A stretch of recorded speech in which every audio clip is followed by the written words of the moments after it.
అదే RTV app వార్తల్ని క్షణాల్లో చదివే అవకాశం ఉంటుంది. ఒక న్యూస్ పేపర్, ఒక టెలివిజన్ ఛానల్ మీ చేతుల్లో ఎప్పుడూ ఉంటాయి. ఈ నెల 9వ తారీఖున రాత్రి 8 నుంచి 8:30 గంటల సమయంలో కర్ణాటక రాష్ట్రం నాగసంద్రం నుంచి తన స్వగ్రామమైనటువంటి మేచిరి గ్రామానికి తన మోటార్ సైకిల్లో వస్తున్నటువంటి గొల్ల కొత్తపల్లి ఆదికేశవులు అనేటువంటి వ్యక్తిని కొంతమంది దుండగులు నరికి హత్య చేయడం జరిగింది.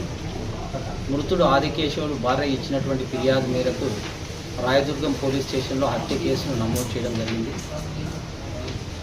హత్య కేసు దర్యాప్తు రాయదుర్గం టౌన్ ఇన్స్పెక్టర్ శ్రీనివాసు చేపట్టడం జరిగింది. ఈ యొక్క దర్యాప్తులో ప్రాథమిక సాక్ష్యాధారాలను సేకరించిన తర్వాత ఈ హత్య కేసులో ప్రమేయం ఉన్నటువంటి నిందితులు 10 మందిని, కాపు చంద్రశేఖర్ రెడ్డి మరియు అతని అనుచరులు 9 మందిని అరెస్ట్ చేసి ఈరోజు కోర్టులో రిమాండ్ నిమిత్తం హాజరుపరుస్తున్నాం.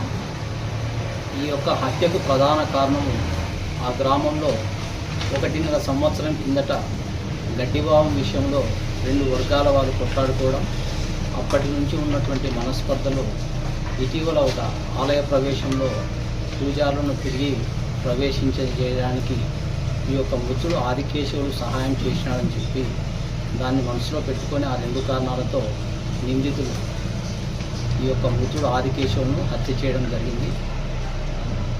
ఈ హత్య కేసును ఛేదించడంలో కీలక పాత్ర పోషించినటువంటి సిఐ గారిని, సిబ్బందిని అభినందిస్తూ ఎస్పీ గారికి రివార్డ్స్ నిమిత్తం సిఫారసు చేయడం జరుగుతుంది. Thank you. 1.5 సంవత్సరంలో గడ్డివాము విషయంలో ఇరు వర్గాలకి మనస్పర్ధలు ఏర్పడినాయి. ఆ తర్వాత ఇటీవల పూజారులను ఆలయ ప్రవేశం చేపించి వాళ్ళకు ఆలయం యొక్క బాధ్యత నిర్వహణ అప్పగించడంలో కీలక పాత్ర పోషించినాడు మృతుడు ఆదికేశవులు అనేటువంటిది లేటెస్ట్గా అతనిపైన హత్య చేయడానికి ప్రధాన కారణం.